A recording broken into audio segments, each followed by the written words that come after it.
हाँ तो नमस्कार प्यारे बच्चों, जय हिंद। स्वागत है आप सभी को आपके अपने YouTube channel math bye Sanjeev पर। तो प्यारे बच्चों, जैसे कि आप लोग का 2 जुलाई का आपका प्यारे बच्चों क्लास 10वीं का साइंस का पेपर होने वाला है। त्रैमासिक परीक्षा आप लोग का चला है जुलाई में, उसी का प्यारे बच्चों हम लोग ऑब्जेक्टिव करने वाले हैं। यानी कि यहाँ पर मैं आपको जो ऑब्जेक्टिव बताऊंगा आपके एग्जाम में 100% आएगा। नहीं आए तो आप लोग कॉल मैसेज जरूर करना प्यारे बच्चों। और देखिए, जैसे कि मैंने आपको हिंदी और संस्कृत का आपको जो भी ऑब्जेक्टिव बताया हूँ आपके एग्जाम में 100% आया है। ठीक है, अगर आपको विश्वास नहीं हो रहा है तो आप लोग प्ले लिस्ट में जाकर देख लीजिए, आपको विश्वास हो जाएगा। ठीक है, और देखिए मेरे द्वारा आपको जो भी बताया जाएगा ऑब्जेक्टिव सब्जेक्टिव आपके एग्जाम में 100% आएगा। नहीं आए तो कॉल और मैसेज जरूर करना। वीडियो के लास्ट में बताऊंगा कहां से आपको इसका PDF लेना है। आपका विषय कोड 112 होने वाला है। तो चलिए शुरू करते हैं क्लास को बच्चों। ठीक है, तो यहाँ पर देख सकते हो आपको टोटल प्यारे बच्चों 70 ऑब्जेक्टिव दिया जाएगा एग्जाम में। ठीक है, जिसमें से आपको 40 ऑब्जेक्टिव का जवाब देना है। ठीक है बच्चों, देख सकते हो। तो यहाँ पर आपका फर्स्ट नंबर सवाल है बच्चों, समतल दर्पण द्वारा बना प्रतिबिंब हमेशा होता है? तो बच्चों आभासी और सीधा होता है। ऑप्शन बी होगा राइट आंसर। चलिए अगला सवाल की ओर हम लोग चलते हैं। सवाल है प्यारे बच्चों आपका यहाँ पर दूसरा नंबर, निम्न में कौन दर्पण दंत चिकित्सक द्वारा प्रयोग में लाया जाता है? तो अवतल दर्पण। किसका? अवतल दर्पण। ऑप्शन बी होगा राइट आंसर। एकदम प्यारे बच्चों आपका ये वायरल प्रश्न है, एकदम वायरल प्रश्न है प्यारे बच्चों। ठीक है, तो आप लोग सभी प्रश्न को अच्छे तरीका से लिख लीजिए और एग्जाम में जाकर इसको लिख डालिए। ठीक है, चलिए तीसरा नंबर सवाल है कि समतल दर्पण की फोकस दूरी होती है? तो बच्चों अनंत होती है। ऑप्शन बी होगा राइट आंसर। चलिए अगला सवाल की ओर हम लोग चलते हैं। एक दूरस्थ वस्तु के लिए अवतल दर्पण द्वारा बना प्रतिबिंब होता है वास्तविक और उल्टा होता है। कैसा होता है? वास्तविक और उल्टा होता है। चलिए अगला सवाल की ओर हम लोग चलते हैं। सवाल है आपका, मुख्य अक्ष होता है बच्चों केंद्र और ध्रुव से गुजरती रेखा। ऑप्शन नंबर बी होगा राइट आंसर। चलिए बच्चों अगला क्वेश्चन की ओर हम लोग चलते हैं। क्वेश्चन है कि गोलाकार दर्पण की वक्रता त्रिज्या होती है उसकी फोकस दूरी की दुगुना, उसकी फोकस दूरी की दुगुना, यानी कि ऑप्शन बी होगा सही जवाब।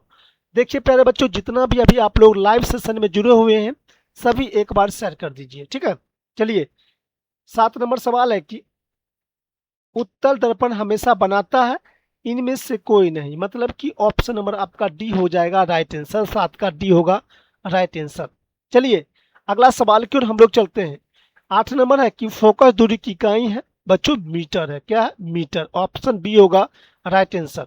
चलिए 9 नंबर सवाल है कि वास्तविक प्रतिबिंब क्या होता है? पर्दे पर दिखाई जा सकता है। वास्तविक प्रतिबिंब को हम लोग पर्दे पर दिखाई दिया जा सकता है।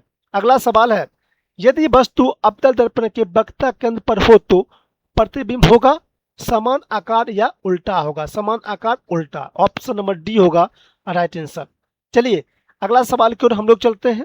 पार्श्व व्युत्क्रमण देखा जाता है बच्चों समतल दर्पण में। किसमें? समतल दर्पण में। चलिए अगला सवाल है आपका 12 नंबर, ध्रुव और फोकस के बीच की दूरी को कहते हैं फोकस दूरी कहते हैं। ऑप्शन नंबर आपका सी हो जाएगा राइट आंसर। चलिए बच्चों अगला सवाल की ओर। वाहनों में पीछे देखने के लिए प्रयोग किए जाने वाला दर्पण है बच्चों उत्तल दर्पण है। क्या है? उत्तल दर्पण। ठीक है, चलिए अगला सवाल की ओर हम लोग चलते हैं।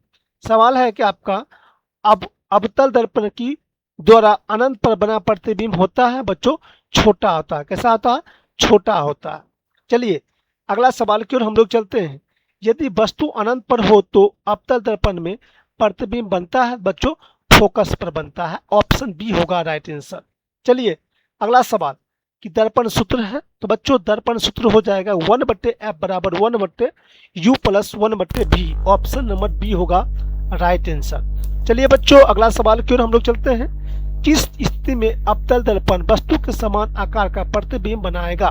बच्चों वक्रता केंद्र पर, वक्रता केंद्र पर। ऑप्शन नंबर हो जाएगा आपका सी राइट आंसर। अगला सवाल है आपके स्क्रीन पर, उत्तल दर्पण हमेशा बनाता है वास्तविक और उल्टा प्रतिबिंब, वास्तविक और उल्टा प्रतिबिंब। ऑप्शन नंबर आपका ये होगा राइट आंसर। हिंदी और संस्कृत की तरह ये भी प्रश्न आपके एग्जाम में आएगा प्यारे बच्चों, घबराइए नहीं, आप लोग बेहतरीन तरीका से आप इसको लिख लीजिए, एकदम रियल प्रश्न है। चलिए अगला सवाल है, समतल दर्पण द्वारा उत्पन्न आवर्धन होता है 1 के बराबर होता है। अगला सवाल है, जब आवर्धन ऋणात्मक हो तब किस प्रकार का प्रतिबिंब बनता है? बच्चों कोई प्रतिबिंब क्या होता है? नहीं बनता है। चलिए अगला सवाल की ओर हम चलते हैं, समतल दर्पण द्वारा बनाए गए प्रतिबिंब के लिए निम्न में कौन सही नहीं है? बच्चों छोटा, छोटा सही नहीं है। अगला सवाल है, सोलर कुकर में किस दर्पण का प्रयोग होता है? तो बच्चों अवतल दर्पण का प्रयोग होता है। चलिए अगला नंबर सवाल कहता है कि समतल दर्पण में प्रतिबिंब की दूरी होती है वस्तु दूरी के बराबर, वस्तु दूरी के बराबर। अगला सवाल है आपके स्क्रीन पर कि जब वस्तु फोकस और ध्रुव के बीच होता है तो अवतल दर्पण द्वारा बनाए प्रतिबिंब होता है तो आभासी, सीधा और बड़ा होता है। ऑप्शन नंबर आपका बी होगा राइट आंसर। अगला सवाल है आपके स्क्रीन पर, दूध से दही बनने की प्रक्रिया एक उदाहरण है रासायनिक परिवर्तन। क्या है?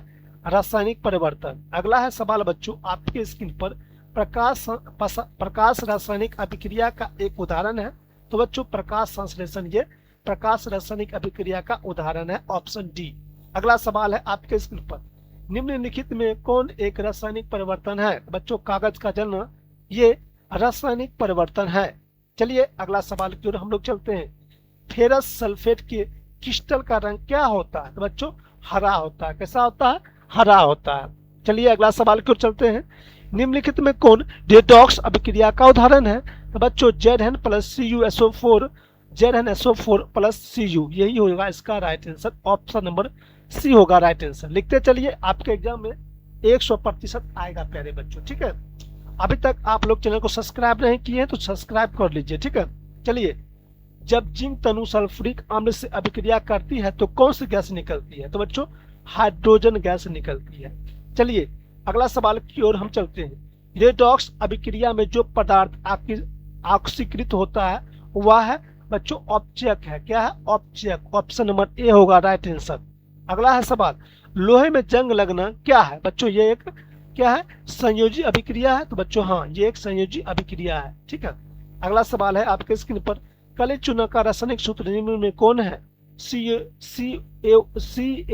ऑप्शन नंबर आपका होगा सी राइट आंसर। 33 का सी होगा राइट आंसर।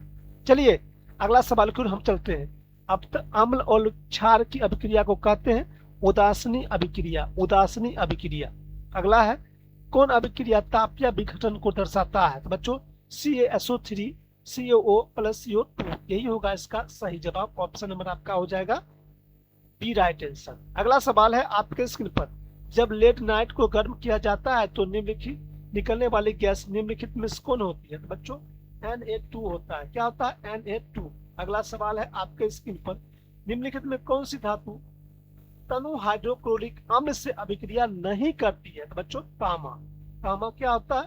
तनु हाइड्रोक्लोरिक अम्ल से अभिक्रिया नहीं करती है बच्चों। ठीक है, अगला सवाल है आपके स्क्रीन पर, जिस रासायनिक अभिक्रिया में उष्मा अवशोषित होता है उसे कहते हैं ऊष्माक्षोपी अभिक्रिया। ऑप्शन नंबर बी होगा right answer.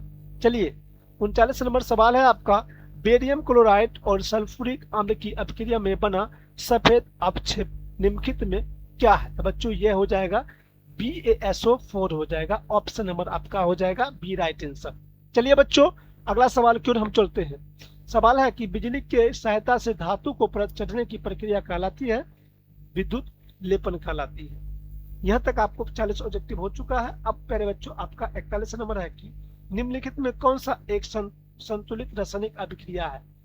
H2 + O2 = H2O होगा। ऑप्शन नंबर आपका ए होगा राइट आंसर। चलिए अगला सवाल है, शोषण में किस प्रकार की अभिक्रिया होती है? ऊष्माक्षेपी अभिक्रिया होती है। अगला सवाल है आपके स्क्रीन पर, कार्बन डाइऑक्साइड और चूना जल की अभिक्रिया को कहते हैं जो क्या बनता है? तो बच्चों CaO बनता है। ऑप्शन नंबर ए होगा राइट आंसर। अगला सवाल है 44 नंबर, निम्नलिखित में कौन रासायनिक अभिक्रिया का उदाहरण नहीं है? लोहे का जंग लगना ये रासायनिक अभिक्रिया नहीं है। अगला सवाल है कॉपर सल्फेट घोल का रंग क्या होता है? तो बच्चों हरा होता है। अगला सवाल है बच्चों आपके स्क्रीन पर, जब लोहे के किलो कॉपर सल्फेट में घोले में जला जाता है तब क्या होता है? लोहे पर तांबा और परत जम जाता है। Option B right answer. अगला सवाल है जब लेड नाइट को गर्म किया जाता है तो क्या देखा जाता है? बच्चों भूरा धुआं और पीला अवशेष। अगला सवाल है कि निम्नलिखित में कौन सी प्रक्रिया कोशिकाओं में भोजन की ऊर्जा बदलती है? शोषण। क्या होगा? शोषण। अगला सवाल है बच्चों, यहाँ तक प्यारे बच्चों मैंने आपको टोटल 48 ऑब्जेक्टिव करवा दिया हूँ। आपको एग्जाम में टोटल 70 ऑब्जेक्टिव पूछा जाएगा, ठीक है। तो मैंने आपको 48 ऑब्जेक्टिव करवा दिया हूँ, आप लोग इसको लिख लीजिएगा। मेरे पास प्यारे बच्चों ये पूरा प्रश्न है, मेरे पास सब्जेक्टिव ऑब्जेक्टिव सभी प्रश्न है, ठीक है। तो आपको घबराना नहीं है। आपको इसका PDF चाहिए तो प्यारे बच्चों आपको जो स्क्रीन पर नंबर अभी दिख रहा है 62014339 बच्चों 4, इस नंबर पर आप लोग मुझे मैसेज करना, मैं आपको बिल्कुल फ्री में इसका PDF भी दे दूंगा। क्लास पसंद आया होगा वीडियो को लाइक शेयर करके जाइएगा। और प्यारे बच्चों आपका जो एग्जाम सोशल साइंस का बच्चा है उसी का प्यारे बच्चों अब अगला क्लास होगा, तो आप लोग जाइएगा नहीं, जल्दी से आप लोग जुड़िएगा। नमस्कार प्यारे बच्चों। और जो भी प्यारे बच्चों जब तक आप लोग व्हाट्सएप ग्रुप में नहीं जुड़िएगा आपको PDF प्यारे बच्चों एक एक करके वो नहीं मिलेगा, आपको व्हाट्सएप ग्रुप में ज्वाइन होना ही होगा, ठीक है। तो आप लोग जल्दी से ज्वाइन हो जाइए। नमस्कार।